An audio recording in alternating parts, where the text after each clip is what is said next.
How's it going, everybody? This is the Nitty Gritty. My name is Chad. With me, as usual, is Leonard. This is a show about wrestling, and we are bringing you yet another one of our random match reviews where one of us has sent the other one a random match. And it's usually a rare match or a match that most people have not seen, something you probably won't be able to find on Peacock or the WWE Network, because I know that that still exists in some countries.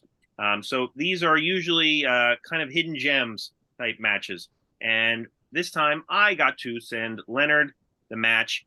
And let's just first say what the match is, which is Sycho Sid versus Shawn Michaels versus Bret the Hitman Hart in a triple threat match. This is a dark match. And let's go into the background here. This match takes place January 31st, 1997. It is for the WWF Championship. Shawn Michaels is a champion at this time. He had just recaptured the title against Sid at the Royal Rumble previously. So that has just happened. And we are about 2 weeks away from a very major event, which is February 13th, 1997 on Thursday, Raw Thursday. HBK would relinquish the title as he had injured his knee and he had lost his smile, Leonard. And we have not our smile on this episode just yet. But that is the kind of framework for this match. Yeah. Well, you forgot to mention the location. It's in Toronto, Canada. Yep, I was getting there. And sorry. George Chuvalo, Canadian boxing champion, is also at ringside, which I thought was a nice little extra. He looks like you ordered Dan Severn off of Wish.com. Yeah. You know, it'd be interesting. You know, having said that, like if this were a straight up boxing match, this guy probably could have handed Dan Severn his ass in his prime. Yeah. I mean, and Dan's a legit shooter too, but this guy, I mean, we'll get to it. He does throw a punch at one point, and I don't know if he pulled it that much. I mean, it was a nice looking punch. Probably not. And he's fought Muhammad Ali, Joe Louis, among others. But yeah. So let's get to the match. Earl Hebner is our referee. So I should add that like they had been doing triple threat matches maybe a couple times before this, but this is very early on in WWF, WWE doing triple threats. Now, yes, other companies had been doing them before this, but for WWF, this was kind of the infancy of them trying triple threat matches. So let's just go, not every single move set here, but let's just go a little bit with what we see. It starts with HBK pushing Hart, then Sid comes over and slams their head together. Then you see Sycho Sid on offense for a little bit. After that, HBK goes for Sweet Chin Music, but Sid reverses it into a choke slam. Bret Hart then gets a chance to slam Sid off of the top rope. We then finally get to Hart and HBK exchanging some blows. You see Shawn Michaels super kick Sid to the outside. Then you see a period of Shawn Michaels on offense. Hart does put the sharpshooter on Shawn Michaels, but Sid breaks it up. HBK is kind of swung into the turnbuckle to the outside, and then Sid kind of drops him on the railing, it looks like. And there's a clothesline as well. So there's then a leg drop on Hart from Sid. He does probably the most gentle power bomb I've ever seen Sid give in my entire life. You see then offense from Sid on Shawn Michaels. Then you see Bret Hart take some offense for a while. Shawn Michaels gets a baseball slide to Sid. HBK is flipped out of the ring from the corner. You then see Hart and Sid in the ring together. Bret Hart gets a sharpshooter on Sid. And then you see the climax of the match, which is Stone Cold coming out, because this is Stone Cold feuding with Bret Hart. And Leonard had mentioned George Chuvalo having a punch, and Chuvalo gets into the ring and gives Austin a pretty good punch to the face. So this distraction results in Shawn Michaels doing a crossbody on Bret Hart, who has the sharpshooter on Sid at the same time. And Leonard, I thought that the end of this match was actually pretty creative in that yes, Michaels does the crossbody to Bret Hart, and Bret Hart can't kick out because his legs are still tied up in Sid's legs. So Shawn gets the quick pin and the victory, and he obviously keeps the title. So with entrances, by the way, this match doesn't start until like after the 7-8 minute mark, something like that. So the video is like a little over 20 minutes, but with entrances and stuff, it doesn't really start. So this is a short, tight match. But I thought for the infancy of triple threats, I thought that this was good.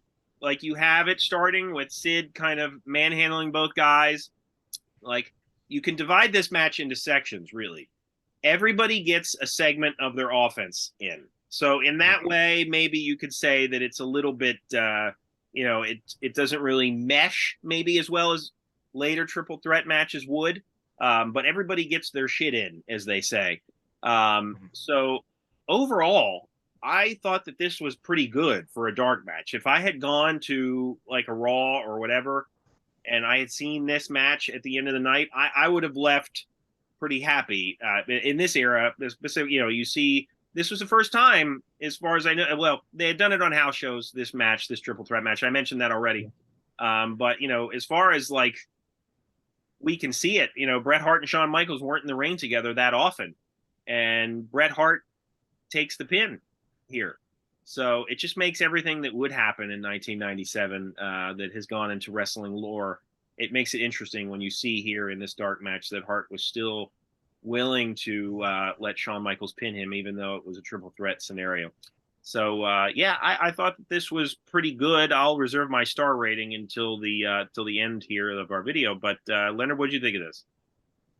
Well, another thing to mention is that there's no commentary; it's silent. And I would guess that Bret came up with the finish because, as you said, it was a really creative finish. I didn't really like the Austin run-in because that just to give Chuvalo something to do. Yeah. But of course, it did progress the feud between Hart and Austin, but it just gave Chuvalo something to do. I would say this is pretty standard from these guys. You have Sid doing the power moves. You got Shawn doing his bumping. You got Bret doing his technical stuff. But what I really liked was how they worked the triple threat. I know we talked about triple threat matches before on the show, and a lot of the times, my biggest problem is that one guy gets knocked out and he's laying on the floor dead for 10 minutes until he comes back in. And here, what I thought was really great, Bret and Shawn both do this, especially Shawn. They try to get back in the ring, and Sid knocks him back to the floor. Yes. Like they're not just lying dead on the floor. They're trying to get in. Sid's knocking them down. So you don't have anybody staying on the floor for too long of a period or out of the ring too long of a period. And a lot of times in triple threats, you will have the bulk of the match be guy A and guy B because guy C sucks or he's not figured in or whatever.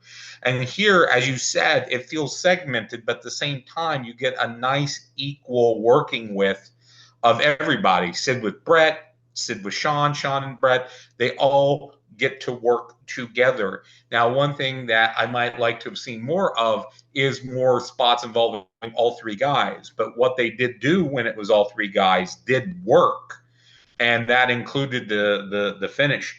I really did like this, even though I think it was pretty much what I would expect from these guys.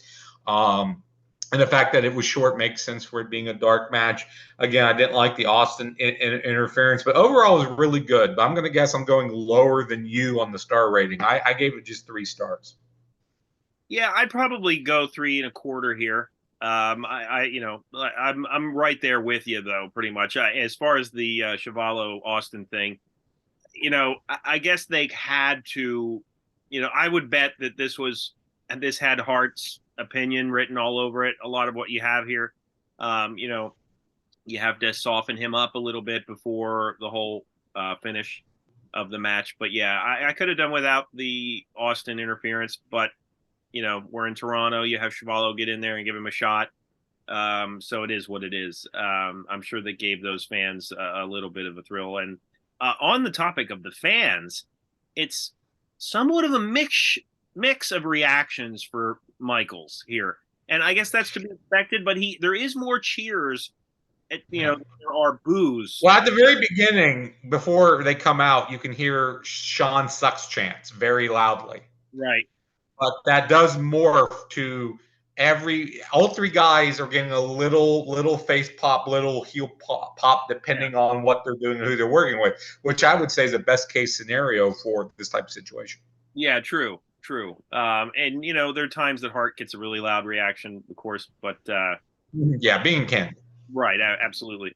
So yeah, I mean, this was a nice little oddity that I came across on one of the wrestling Facebook groups that I'm in, and I took notice to it right away because anytime that you get to see Hart and Michaels in the ring together, it's interesting. And obviously, as we move into the spring of 1997, that's when things would heat up between them on air and in the locker room, and then leading to Survivor Series, obviously in the fall. So this is like right before a lot of major things start to happen. And so I think that it's an interesting little, tangent in the road, so to speak. And, so very, very fun to watch if you're looking for some of that, pre, or well, I guess during Attitude Era type of stuff. Yeah. Kind of on the onset. Yes, yeah. We talked about that with our recent SummerSlam '97 review. Kind of the new generation era was holding on, technically until you got to Survivor Series, but there are trappings of the Attitude Era coming out, throughout most of '97. Right. So yeah, let us know in the comments if you've seen this match, what you thought of it. And we would love to hear from you. Check out our other videos, Segment Surgery, Stupid Questions, What's That Card, and our full-length episodes. You can check us out wherever you listen to podcasts, except for Stitcher, which is going away here at the end of August. And please like our YouTube video, subscribe to our content, give us 5-star reviews if you think we've earned it. And we really appreciate everybody checking us out. So for Leonard, my name is Chad, and we will see you next time.